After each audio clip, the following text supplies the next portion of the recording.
G'day, it's Christopher, the Thoughtful Outsider in Australia, or a Thoughtful Outsider actually. Isn't the interesting? I'm not the only one. I'm sure there are thousands of people who feel outside, seek to be outside, and are very thoughtful. So, it's New Year's. Happy New Year, everyone. It's interesting, isn't it?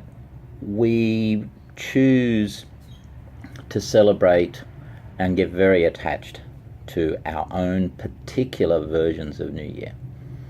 And that kind of limits us. And I've always have problems with limitations. I used to think that limitation and structure were the enemy of creativity. But now I realize that limitation and structure can be very creative, very exciting, in fact. I once decided that I needed to learn more about writing. So I made a list. A death, a fuck, a fight, a birth, and then pushed my muses in order to write a short story on each subject. And I did it. I was impressed with myself, I have to say. It was part of my desire to be a professional and not just be stuck with when the muse graced my brain and heart with something exciting. And since then I've actually continued to use that exercise. I wrote a series of short stories which are available on Kindle, where I decided, wanting to know more about the most beautiful human beings and the most powerful human beings in the world, I wrote a series of short stories based on, from the point of view of women. I know that it was extremely scary, actually, being that I don't want to be a male colonizing the female mind, but how else do we get to know each other if we don't seek to empathize and reach inside each other? So I wrote a list, again, a prostitute, a mother, a nun, an activist, a priestess, and a businesswoman. And then I wanted each story to have some element to it of spirituality or seeking for growth, and adding to it the elements of what makes us feel deeply into the world. So each story has some element of spiritual connection. The whore, the prostitute is a sacred prostitute. She is someone who is doing the job as a sacred calling. She is like a nun, but sex is her means of worship, and doing it well and doing it beautifully, even though it is also her source of salvation in the sense of physical survival, shelter, stuff like that as well. And I went straight to the nun from there. And from the nun I went to the mum. And from the mum I went to the activist. And each one makes a little reference to the one before. They're not specifically erotic, because I think Tantra is only partially about the erotic. The erotic is an essence, a core, but the formulation of it is much bigger, because, as everyone knows, the essence is abstract. We want to do precision. How you experience each moment of your life in the relationships, the ordinary, everyday relationships of your life, are there. I did the same with a book of poetry, which I'm about to publish in the next few minutes or day, depending on how the struggle with my brain goes, where I decided that all my poetry was way too big. Always about, oh, you broke my heart, the politics, genocide. I wrote a poem about genocide at Rwanda. I've written poems about torture, all kinds of really big subjects. So I decided to write a series about the smallest subjects I could think of, and not atoms or quarks, which I could actually, and that's a challenge I might take up one day. but the most boring everyday experiences we all have. Brushing teeth, waking up, taking a shower, getting dressed.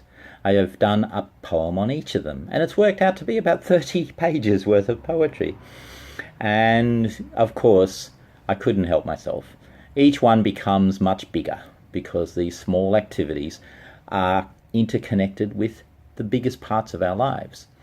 And my theory is that if your theory of the world doesn't take in the smallest and the biggest, most exciting, scary and horrifying parts of the world, and in a cohesive way, then it's not much of a theory.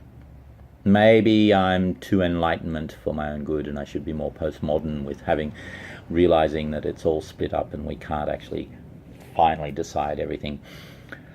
And I'm a bit like that too, because relativism is a big part of my life. So, back to New Year and the limitations and structures around New Year. See, you could take away and realize that if we open up to all kinds of different cultural experiences of New Year, you could have New Year all year long. All year. You've got New Year, as in 2 days from now, for 2017, in case you're reading this in 2020, or you're reading it. Yes, we are reading it. We're looking at it with our eyes.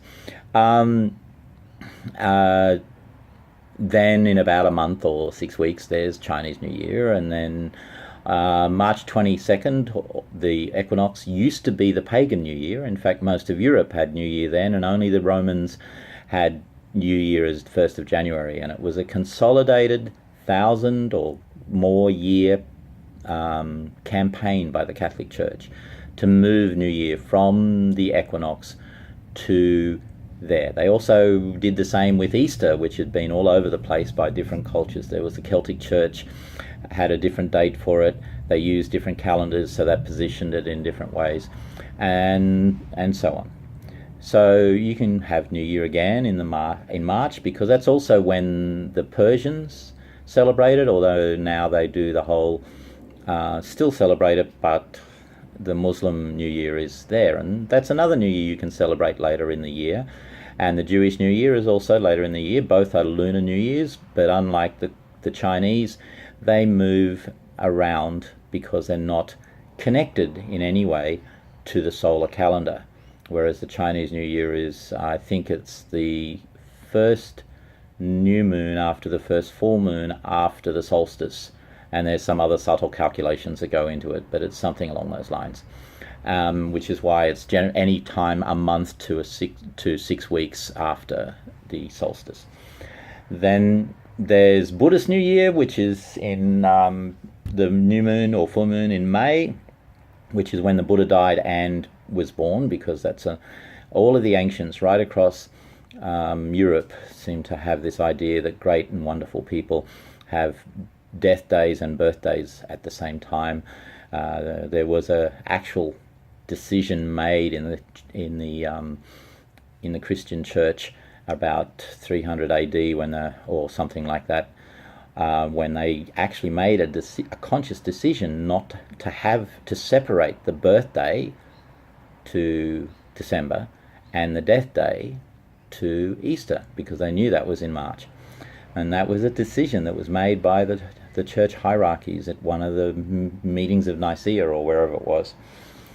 And then you can have, I'm in the southern hemisphere, so if we were to have New Year at the time for the same reasons that it's in the 1st of January, it would be in the 1st of July, because this season in January is a season of hope, because people are about to face the darkest, most dangerous time of the year.